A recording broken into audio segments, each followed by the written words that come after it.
बात हमारे लिए? जरा बता दो तारीख निकाल कर।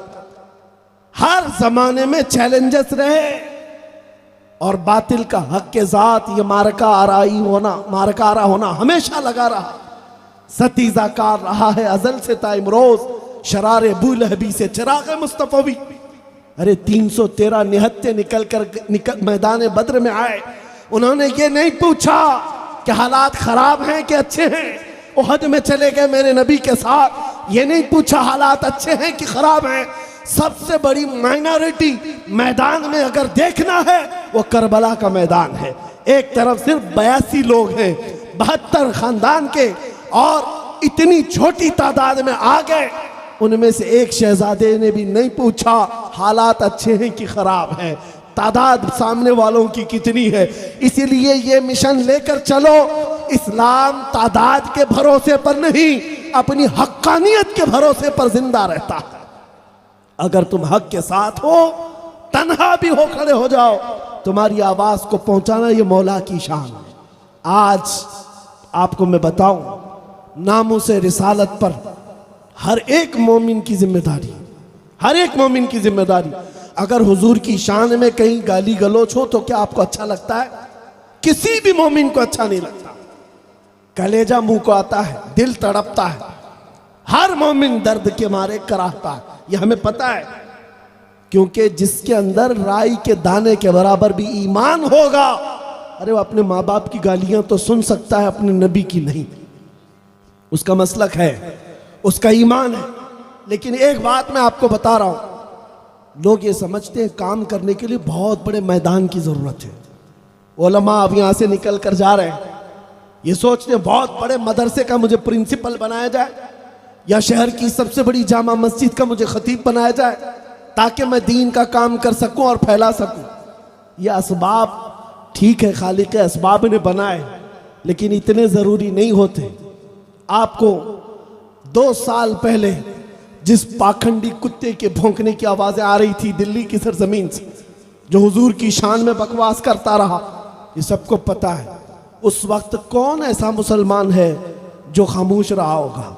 हर एक का दिल दर्द कर रहा था, लेकिन सबके दर्दों की आवाज बनकर अगर ये फकीर कादरी, एक छोटी सी मस्जिद थी, 50 लोग बैठे होंगे, उनके दरमियान अपने जज्बात निकाल कर रख दिया और उसको खुला चैलेंज दिया था, सिर्फ इसलिए कि हम मरने के लिए तैयार हैं। अब डिबेट नहीं करेंगे, मुनाजरा नहीं करेंगे, मैदान में उतर करके आमने सामने मुकाबला करेंगे। ये हमारे जज्बात नहीं। मैं समझता हूं एक सलमान नहीं, हर मुसलमान का यही जज्बा था, हर आलिम का यही जज्बा, हर खानका का यही जज्बा था।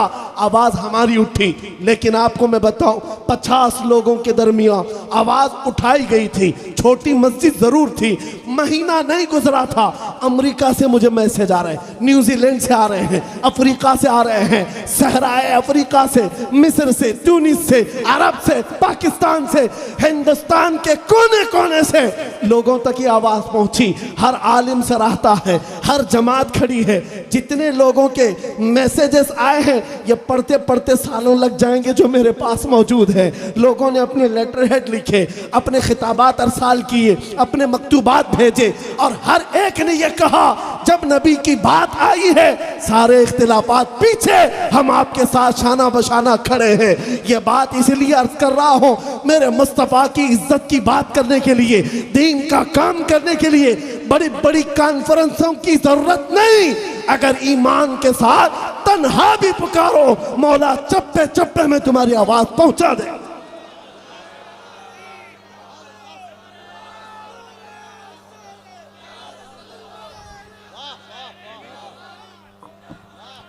दिल से जो आवाज निकलती है असर रखती है, पर नहीं ताकत परवाज मगर रखती है। इसलिए बोलना हो बेखौफ व खतर, बेबाक होकर मेरे मुस्तफ़ा को हाजिर व नाजिर जानकर, और अल्लाह को कादिर मुतलक समझकर बोलो। मेरे अजीजों, तुम्हारा ही ईमान है, उलमा से मैं खिताब कर रहा हूं, तुम्हारा ये ईमान है। उस बेआबो गियाह मैदान में काबे की तामीर करके इब्राहिम अलैहिस्सलाम को हुक्म दिया गया था, वाज़िन फिन्नासि बिल हज, ऐ इब्राहिम लोगों को हज के लिए बुलाओ। जबकि तारीख में ये भी है मक्का आबाद करने वाले पहले इंसान इब्राहिम अलैहिस्सलाम। कोई आबादी नहीं, कोई खानदान नहीं, लेकिन मौला का हुक्म है पुकारो, लोगों को पुकारो। उलमा जानते हैं बगैर किसी आबादी के तन्हा इब्राहिम अलैहिस्सलाम ने आवाज दी। रिवायात बताती हैं मौला ने इब्राहिम अलैहिस्सलाम की आवाज को पूरी कायनात में ही नहीं, पैदा होने वाले बच्चों की रूहों को तक सुनाया। वो कादिर मुतलक है जो आवाज को पहुंचाने पर कुदरत रखता है। और लोग ये समझते हैं बातें बनाने वालों का तो कोई जवाब नहीं। सोशल मीडिया का दौर है, यूट्यूब का जमाना है, फेसबुक इंस्टाग्राम का जमाना है, इसलिए मौलाना मशहूर हो गए।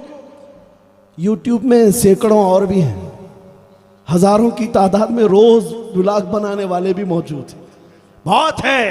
अरे भरा पड़ा हुआ है। ये कमाल न इंटरनेट का है, न यूट्यूब का है, न इंस्टा का है, न फेसबुक का है।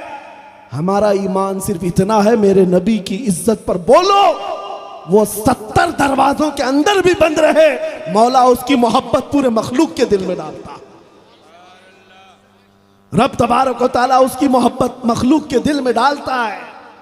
आप हुजूर के लिए बोलना सीखो। उनके हम गुलाम हैं तो गुलामी पूरी तरह करें, जिसके नौकर हैं पूरी नौकरी करें। गौसे पाक रदी अल्लाह तआला अन्हु का ये जलसा है। उन्होंने बगदाद मुअल्ला में जो कमालात किए, मेरे अजीज़ों, जब उनका वक्त आया तो जानते हैं वक्त का खलीफा मर गया, दूसरा जो आया वो तो गौस पाक का मुरीद था, और वो इतना करीब था कि गौस पाक ने जो सियासी मामलात को सुधार दी, ऐसे सुधारे कि उस खलीफा वक्त के साथ आपने जितने इलाकों के गवर्नर थे सब गवर्नरों को ऐसा पाबंद बनाया। सुन्नी सहीहुल अकीदा जो तहज्जुद गुजार था उसको गवर्नर बनाया। यहाँ ये बात मैं अर्ज करना चाहता हूँ, उलमा और मशाइख को ऐसा लगता है कि सियासत की इस्लाह के बारे में बात ही नहीं करना चाहिए, मौलाना को सियासत पे बोलना ही नहीं चाहिए। क्यों? तुम खरीद करके रखे हो। हम अगर कुर्सी पर बैठना नहीं चाहते तो यह हमारा अपना शिवा है, यह हमारा अपना मिजाज है, लेकिन हम किसी जालिम को हमारी कौम की गर्दनों पर कुर्सी रखने भी नहीं देना चाहते। जब कभी कोई जालिम पैर पसारे उसके खिलाफ बोलना भी उलमा अहले सुन्नत का काम है, उलमा का ये काम है। उलमा हक की आवाज को बुलंद करें और कौम के अंदर शऊर बेदार करें, इनके अंदर सियासी शऊर बेदार करें। मेरे अजीजों, तुमको दुनिया जो आज ताना देती है कि ये 500 में बिक जाते हैं, 1000 में बिक जाते हैं, अल्लाह का वास्ता देता हूँ, नबी का वास्ता देता हूँ, इस तौर तरीके से और इस धब्बे से अपने आप को आजाद करो। 500 1000 की क्या औकात, दुनिया करोड़ भी तुम्हारे सामने डाले, तुम्हें उसकी तरफ सूंघना भी नहीं चाहिए, देखना भी नहीं चाहिए। एक साहब ने मुझसे ये कहा था, गैर मुस्लिम है, और उन्होंने ये हमारी तकरीरें बहुत सुनी। एक बार मुझसे कहा था, मौलाना आप कहते हैं दोपहर में लाल झंडा, शाम में नीला झंडा, रात को हरा झंडा, ये पार्टियां बदलने वाली कौम। तो उन्होंने कहा, मौलाना आपकी कौम ही ये ज्यादा करती है, आपके लोग ही ये करते हैं, दोपहर में उस पार्टी के साथ जाते हैं, शाम में इसके साथ, रात में उसके साथ। वो मुझे टॉन्ट मार रहे थे। मैंने कहा करते होंगे, आपसे भी 500 लेते हैं, उनसे भी 500, उनसे भी 500, सबसे लेके आ जाते हैं, वो करते होंगे, मुझे पता है। कहा फिर आप बयानों में क्यों बोलते हैं? कहा बात ये है, ये करते होंगे, झंडे बदलते होंगे, पट्टे बदलते होंगे, इसलिए कि कंपेयर करने के लिए इनके पास जितने हैं सब एक ही चट्टे बट्टे हैं, एक थाल के।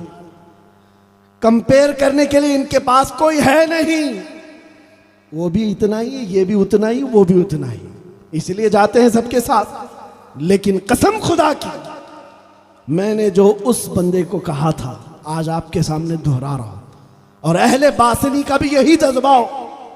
मैंने उनसे कहा, तुमने मुझे ताना मारा है, पार्टियां बदलते हैं, झंडे बदलते हैं, इनके सामने जो शख्सियात हैं वो सब एक ही तरह के हैं। आओ, तुम्हारे पास 500 नहीं 10 करोड़ हो तो लेकर के आना।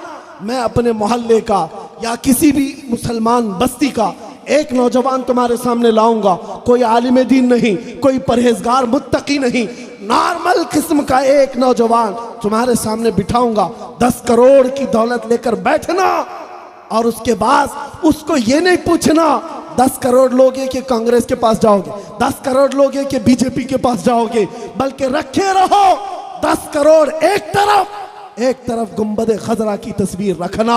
और कसम खुदा की मैं कहता हूं, हमारा आम नौजवान भी तुम्हारे 10 करोड़ को ठोकर मारेगा और कहेगा मेरे नबी से मेरा रिश्ता कल भी था और आज भी है, अपना सब कुछ गुंबद खजरा कल भी था और बतला दो गुस्ताख नबी को गैरत सुन्नी जिंदा है, उन पे मर मिटने का जज्बा कल भी था और आज भी है।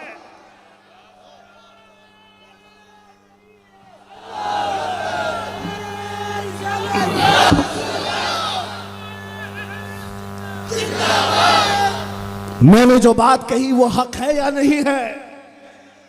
आप इस जज्बे को रखते हैं या नहीं? बाकी नोट इधर उधर आती जाती रहती, उससे मुझे कोई ताल्लुक नहीं, लेकिन जब नबी की बात आए सारी दुनिया को ठोकर मारना, सबको छोड़ दो। इसलिए कि तुम्हें मैं बताता हूं, अगर नबी पाक के दामन से जरा बराबर भी रूगर्दानी किया, अभी तो आप सुन रहे थे कसीदे कलामिया, कसीदे अशरफिया, हज़रत सैयद कलीम अशरफ साहब अदामुल्लाह इकबाल का कि रूसिया हो जाओगे उनका तरीका छोड़कर, नबी पाक सल्लल्लाहु अलैहि वसल्लम का तरीका छोड़ोगे, काले चेहरे वाले हो जाओगे। और यह हमने देखा है, लखनऊ का एक राफजी कुत्ता निकला था जो धर्म बदल करके, नाम बदल करके मीडिया की सुर्खियां बटोर रहा था और सारे मीडिया वाले हॉट सीट पर उसको बिठाते थे। आइए त्यागी जी, नाम बदल लिए और उनको ऐसा लगा था एक खलबली मच जाएगी हिंदुस्तान में कि धर्म परिवर्तन हो रहा है, इस्लाम छोड़कर लोग जा रहे हैं। अरे ऐसे कुत्ते 1000 चले जाएं, इस्लाम पर कुछ फर्क नहीं पड़ता, कुछ फर्क नहीं पड़ता। और हमने उनकी जिंदगी को देखा, 6 महीने पुजारियों की चाट छाट करके वापस आए, बाद में पता चला कि पंडितों ने भी किक मार करके भेज दिया है। कुत्ता ना इधर का रहा ना उधर का रहा, धोबी का कुत्ता न घर का न घाट का। 100 साल पहले बरेली के इमाम ने यह आवाज उठाई थी, या रसूल अल्लाह, जो तेरे दर से यार फिरते हैं दर बदर यूं ही खार फिरते हैं, जो तेरे दर से यार फिरते हैं दर बदर यूं ही खार फिरते हैं। हुजूर को छोड़ करके जो जाता है उसकी जिल्लत दुनिया में जब ये है तो फिर हश्र में तो देखना है, क्योंकि हश्र का आलम तो ये है, अर्श हक है मसनद रिफात रसूलुल्लाह की, देखनी है हश्र में इज्जत रसूलुल्लाह की। अगर आपको यकीन है कि नबी हमारे साथ है और हम नबी के हैं, तो दुनिया के इन मामलात से खौफजदा होना छोड़ दो। मॉब लिंचिंग की बात, इस राजस्थान के इलाके में कई मामलात हुए, हम इस बात से डरते नहीं और उनको जवाब दे करके जाते हैं। अगर हमारी ये बात पहुंचती है तो सुनो कान खोलकर, 1400 साल के बाद तुम किसी गरीब मुसलमान को पकड़ करके बांध करके मार करके उसको अपने खुदा का नाम लेने पर मजबूर करते हो और उसकी जान ले लेते हो और लोगों को वीडियो शेयर करके दहशत डालते हो। देखो हम ऐसा कर सकते हैं, जालिमों ये रखो अपनी जेब में। इस तरह की आतंक और इस तरह का दहशत, इस तरह का टेररिज्म हमने कूफा में भी देखा, करबला में भी देखा, मक्का में भी देखा। वहां पर गयूर मुसलमानों को रेत पर लेटा करके सिल रख देते थे सीनों पर और उनको फांसियों पर भी चढ़ाया है। खुबैब इब्न अदी के नाखूनों को पकड़ से खींचा था। जैद बिन दसना को आंखों में गरम सलाइयां फेरी गई थी, उनके कान, नाक और होंठ काट लिए गए थे। ये मॉब लिंचिंग तो 1400 साल से कुफ्फार और मुशरिकीन करते आ रहे हैं। तुम तो उनकी नाजायज औलाद आज ये दोबारा ट्रायल कर रहे हो, लेकिन खबरदार याद रखना, उस वक्त तुम्हारे नाजायज बाप दादाओं से इस्लाम नहीं मिटाता, आज भी इन कुत्तों से इस्लाम नहीं मिट सकता। इस्लाम तेरी नब्ज न डूबेगी हश्र तक, तेरी रगों में रवा खून है चार यार का। इस्लाम जिंदा होता है हर करबला के बाद। यहां पर यह दोहराया जाएगा, ये तारीख दोहराई जाएगी। गज्जा में जो हो रहा है इसको दिखा करके दुनिया मजे ले रही है। ये दोगलापन आप देखें, इनका दोगलापन।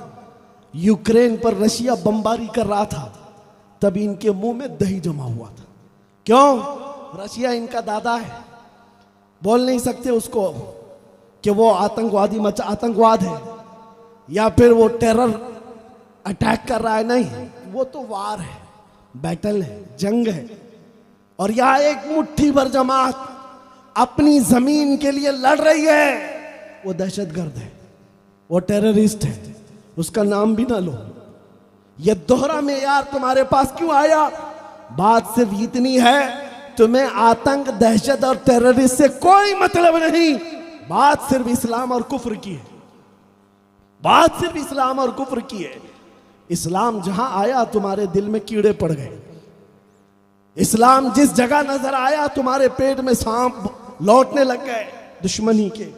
ये दोहरा मेयार मीडिया में भी देखोगे, पूरी दुनिया में भी देखो, लेकिन इनके प्रोपेगेंडा करने से कुछ फर्क नहीं पड़ता, कुछ फर्क नहीं पड़ता। अबू जहल ने क्या क्या नहीं किया, कितना प्रोपेगेंडा फैला मेरे नबी के लिए। लोगों को पकड़ पकड़ कर कहता था वो जादूगर है, वो शायर है, वो मजनू है, नाउज़ बिल्लाह। क्या असर हुआ? और उसकी जुर्रियत आज पूरा टेलीविजन लेकर बैठी हुई, अबू जहल के सारी औलाद बैठी और प्रोपेगेंडा फैला रहे हैं। अरे तुम्हारी जेब में से सुई भी निकल गई, अरे बड़ा टेररिस्ट था ये आतंकवाद है।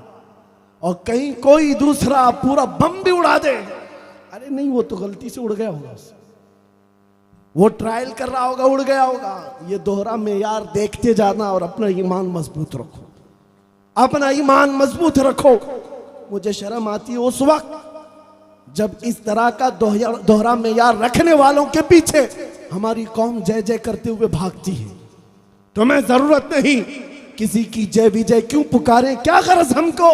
हमें काफी है सैयद अपना नारा या रसूल अल्लाह, हमें काफी है सैयद अपना नारा।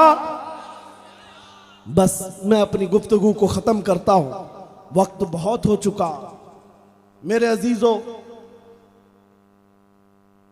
यहां पर बासनी के लिए जो मैं जब से आया हूं, ये नहीं है कि मैं आपके लिए नया होगा, लेकिन मेरे लिए बासनी नया नहीं, बचपन से सुना हूं। और ख़ास तौर पर हिंदुस्तान ही में नहीं, पूरी दुनिया में तुम्हारा जो नाम है वो इसलिए नहीं है कि ये नागौरी बासनी वाले दूध और चाय बेचते हैं। दूध और चाय वाले नागौरी अपनी जगह पर, लेकिन तुम्हारी शोहरत इस बात पर है कि ये शरीयत की पाबंदी करते हैं। और इनके यहाँ गलबा आशिकाने मुस्तफ़ा का है। बड़े बड़े उलमा अकाबिर मशाइख यहाँ आते रहे, मैं हाजिरी इसीलिए लगाया कि उनका फैज़ मुझे मिल जाए। आप डबल जिम्मेदारी की है, अब आपके ऊपर दोहरी जिम्मेदारी आती है। जब तुम्हारे लिए पूरी दुनिया में ये नाम है, यहाँ दो बड़े इदारे चलते हैं, दो नहीं और भी होंगे, और भी इदारे यहाँ पर हैं, सुन्नी इदारे यहाँ पर हैं, एक दो नहीं सैकड़ों उलमा यहाँ से निकल रहे हैं। तब तुम्हारी जिम्मेदारी डबल हो जाती है कि कहीं दुनिया ताना ना मारे कि चिराग के नीचे अंधेरा है। नौजवानों, फैशन परस्ती के और मॉडर्निज्म के पीछे भागना छोड़ दो, हुजूर के कदमों में इज्जत ढूंढो, हुजूर के दामन में इज्जत ढूंढो। इन उलमा को आप यही समझते, अभी मौलाना बता रहे थे, कौम तो अब ये समझने लग गई कि ये मौलवी मौलाना लोग किसी मदरसे में बैठ करके पढ़ा करके चले जाते हैं, 7,000 8,000 की तनख्वाह होती है, इनकी मस्जिदों में इतने ही होते। ये ख्याल बदल डालो, ये ख्याल बदल डालो। न पूछ इन खिरकापूशों को इरादत हो तो देख इनको, यदे बैजा लिए बैठे हैं अपनी आस्तीनों में। तुम्हें पता नहीं है, अगर दुनियादारी इनके पास नहीं है तो क्या समझते हो कि मौलवी कुछ नहीं कर सकता? मुझ जैसा एक छोटा मौलवी इनके खीमों को हिला सकता है। तो तुम्हें अभी अंदाजा नहीं अहले सुन्नत व जमात के इस तबके में कितना दम और खम मौजूद है, कितनी ताकत मौजूद है।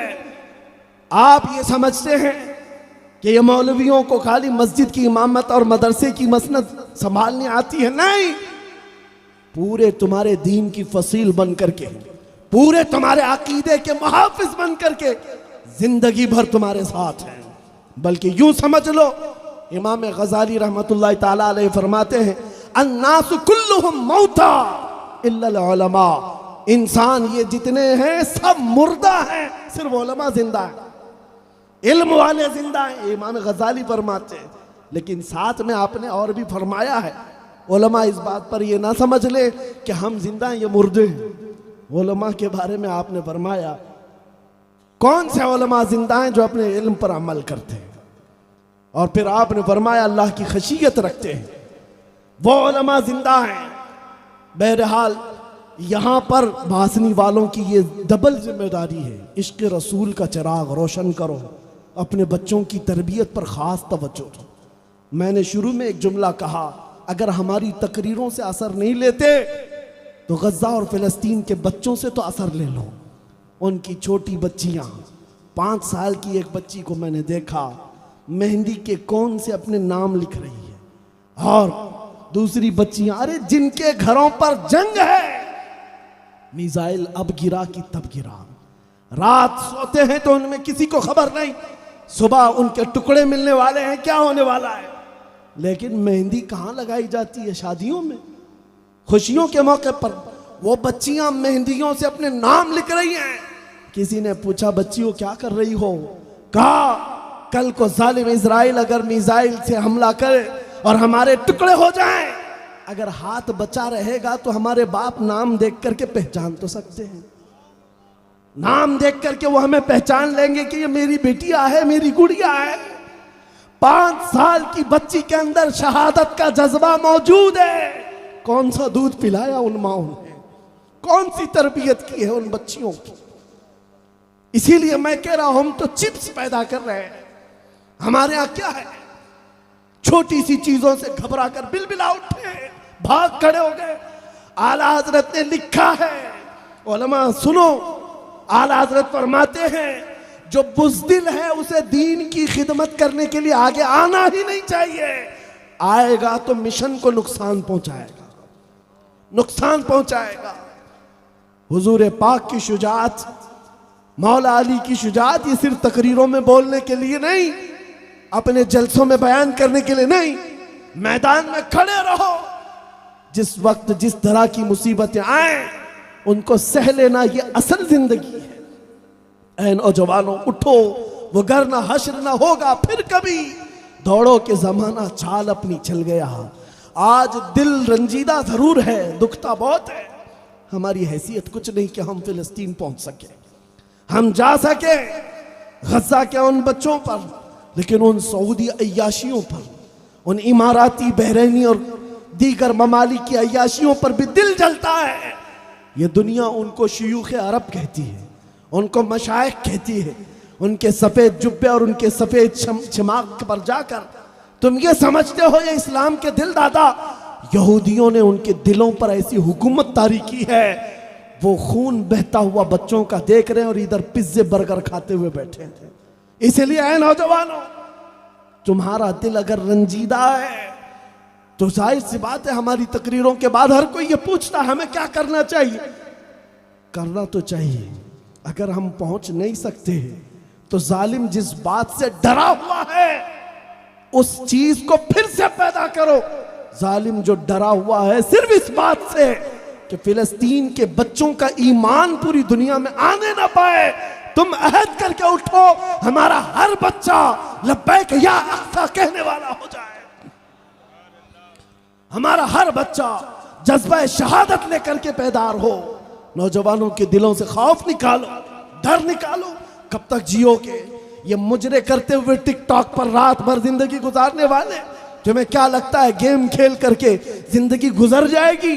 क़यामत के दिन सबसे पहला सवाल जो होगा, रब ताला पूछेगा, मैंने तुझे जवानी दी थी, तूने कहाँ खर्चा किया? बताओ तुम अल्लाह को क्या कहोगे? यही कहोगे रात भर पबजी खेलता था, रात भर फेसबुक पे चैटिंग करता था, रात भर इंस्टा चलाता रहता था? क्या जवाब दोगे अल्लाह की बारगाह में? यह हंसने का वक्त नहीं है, रोने का वक्त, रोने का वक्त है। मौला करीम की जिस वक्त पकड़ होगी, मुफस्सिरीन फरमाते हैं खाली इस एक सवाल का जवाब देने में 400 साल लग जाएंगे, किसी को 500 साल लग जाएंगे, किसी को 700 साल लग जाएंगे। उसको खड़ा किया जाएगा, जवाब दे अपनी जवानी का, हिसाब दे अपनी जवानी का। तुफ है हमारी जवानियों पर, हमारी जवानियां इसीलिए आई हैं ऐ नौजवानों। इसीलिए मैं कहता हूं, जिस बात से डरा हुआ है जालिम, उस चीज को पैदा करो, वो ईमान, वो कुव्वत, वो इश्क की दौलत। फिर देखना तुम हुजूर के इश्क में सरापा बनकर निकलोगे। सिर्फ तुम्हारे चलने फिरने से कई कीड़े मरकर नालियों में बह जाएंगे, तुम्हारे किसी हमला करने की जरूरत ना पेश आए। तुम इश्क रसूल के लिबास को ऐसा ओढ़ लो कि तुम्हारा चलना फिरना भी बहुत असर रखेगा, बहुत असर रखेगा।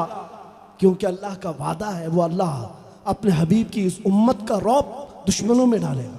लेकिन कब? जब वो ईमान कामिल के साथ उठेगा, हुजूर के तरीके के साथ उठेगा, तुम्हारा रौब अल्लाह ताला दुश्मनों के दिल पर डालेगा। आज मैं इसी बात पर गुफ्तगू खत्म करता हूं। दिल हमारे बैठे हुए हैं, जज्बात बेकाबू हैं, इसलिए कि जब आंखों के सामने उन निहत्ते बच्चों की रूहें तड़पती हुई देखते हैं। मेरे अजीज़ों, आपको एक बात मैं बताकर जाऊं, उन शहीदों की माओं को हज़ारों सलाम जिन्होंने अपने हाथों से जनाजे उठाए। उन बापों को क्या कहा जाए जो सीने से लगाकर अपने नन्हे बच्चे को कफन पहना देते हैं। हम तो अपने बच्चों को कपड़े पहनाने से भी डरते हैं कि कहीं हाथ ना फंस जाए। वो बाप का कलेजा कैसा जो बच्चे को कफन भी पहना रहा हो और उसके बाद खड़ा होकर फिर लब्बैक या अक्सा का नारा लगाता हो। कैसा दिल और जिगर मौला ने उन्हें दिया है। जियाले मर्द हैं, जियाली औरतें हैं, खुश अकीदा लोग हैं। लेकिन साथ में मैं आपसे ये भी कहूँगा, दुआएं भी ज़रूरी हैं, मैदान अमल में उतरना भी ज़रूरी है। बग़ैर अमल के दुआएं नहीं। हुजूर बद्र में आकर दुआ कर रहे थे, मदीने में बैठ करके नहीं। पहले मैदान बद्र तक चल कर आओ, फिर दुआ करो। आप हमेशा इस बात के लिए तैयार रहें, जब मेरे दीन और ईमान पर कोई भी बात आए, मेरी जान मैं कुर्बान कर दूंगा, लेकिन मेरे दीन और ईमान पर आंच आने नहीं दूंगा। आज इस अहद के साथ उठेंगे। बोलो है नौजवानों, जो जान मांगो तो जान दे दें, जो माल मांगो तो माल दे दें, मगर ये हमसे कभी ना होगा, नबी का जाहो जलाल दे दें। अगर मुस्तफ़ा करीम की इज्जत पर बात आए, हम सारी मसलहतों को पीछे रखेंगे और अपनी गर्दन हुजूर के कदमों में निछावर कर देंगे। क्या मेरी इस बात पर हर नौजवान तैयार है? लब्बैक या रसूल अल्लाह, लब्बैक।